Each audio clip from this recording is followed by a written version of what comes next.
LG와 기아의 맞대결이 예정되어 있던 5일 잠실구장에는 아침부터 많은 비가 내렸다. 누적된 강수량과 향후 기상 예보를 감안한 결과 경기 시작 약 50분 전 취소 결정이 내려졌다. 시즌 첫 11경기에서 4승 7패에 머문 디펜딩 챔피언 기아에게는 결코 나쁘지 않은 비였을 수 있다. 선발 매치업에서도 확실한 우세를 기대하기 힘들었고 최근 팀 경기력도 크게 하락한 데다 부상 선수들까지 많았다. 시즌 초반 실망스러운 경기력과 성적에 부담을 안고 있던 선수들에게는 마음을 가라앉힐 수 있는 여유가 생긴 셈이었다. 최근 타격감이 떨어졌던 주축 외야수 최원준 역시 그런 경우였다. 이번 시즌 큰 기대 속에 출발한 최원준은 초반부터 부진한 성적을 보였다. 4일까지 열린 시즌 11경기에서 타율 0.225, 홈런 1개, 타점 1개, 도루 2개, OPS, 출루율 장타율 0.562에 그쳤다. 타율과 출루율 262 모두 작년보다 크게 하락했고 득점권 상황에서는 타율이 0.111로 정신적으로도 압박이 컸던 경기였다. 부담이 쌓이면 좋은 결과를 기대하긴 어렵다. 개막 초반까지만 해도 흐름은 나쁘지 않았지만 박찬호가 무릎 부상으로 이탈한 뒤 1번 타순에 배치되면서 성적이 급격히 하락했다. 작년과 마찬가지로 1번 타순에서는 성과가 없었다. 3월 29일 한화전부터 4월 3일 삼성전까지는 4경기 13타석에서 단 한 번도 출루하지 못했다. 이범호 기아 감독은 한 번에만 가면 선수들이 부담을 받는다고 아쉬움을 전했다. 작년 출루율이 0.371로 나쁘지 않았던 최연준이기의 이번 부진은 더욱 이해하기 어려웠다. 4월 4일 잠실 LG전에서는 수비에서 아쉬운 장면이 연출됐다.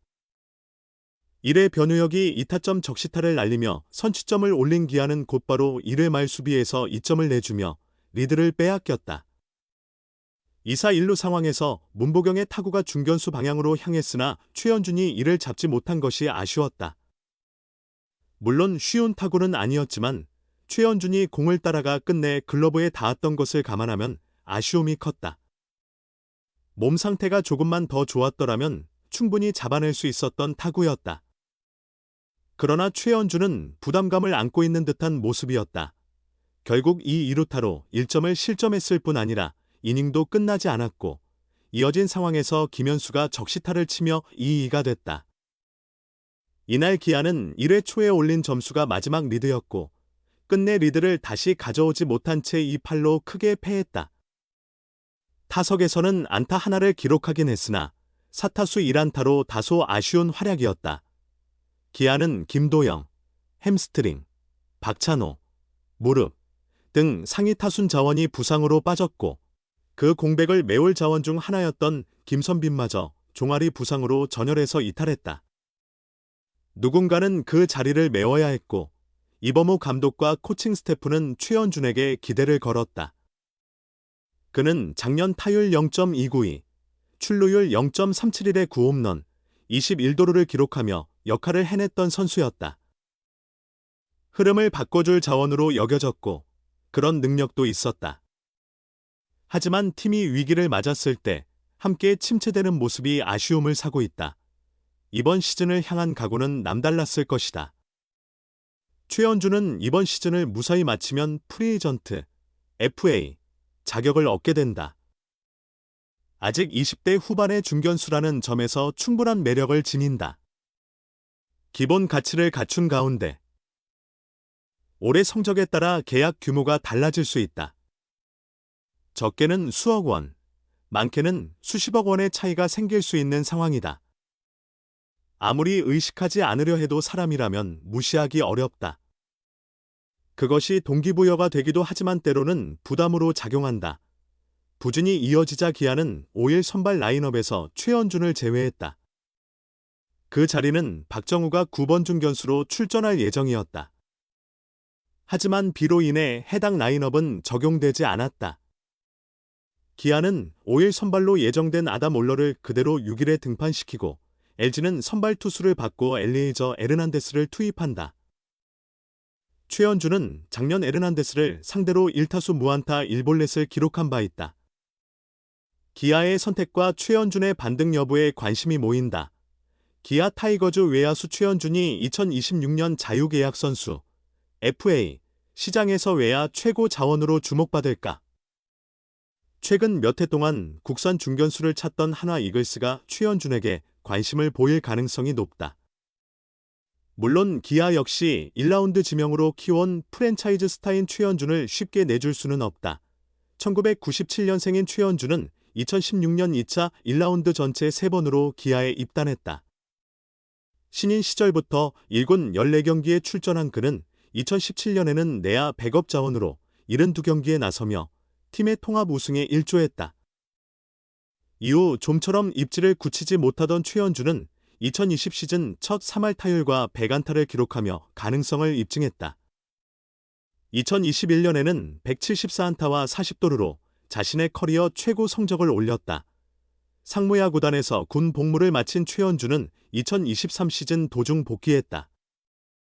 그는 2023년 67경기에 출전해 타율 0.25, 안타 61개, 타점 23개, 도루 13개를 기록했다.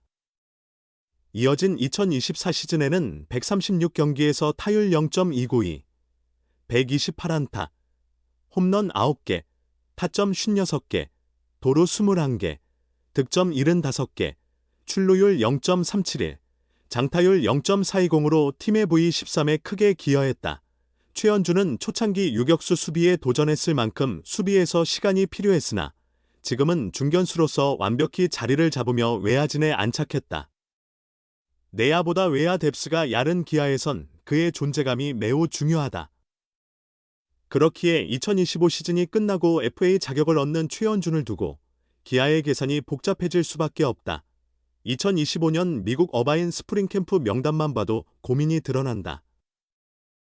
기아는 외야수로 나성범, 최영우, 이창진, 이우성, 최현준, 박정우, 김석환을 캠프에 포함시켰다.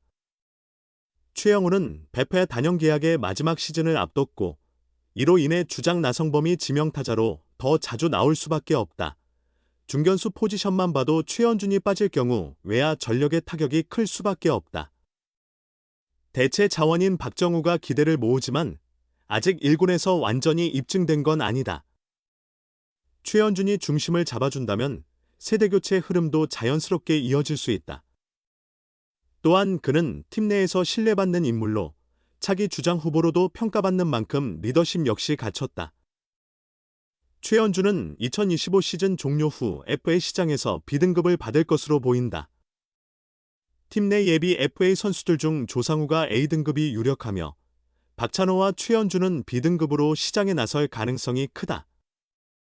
최현준이 B등급 FA 자격을 얻는다면 중견수를 찾는 팀들이 우선적으로 영입을 노릴 수 있다.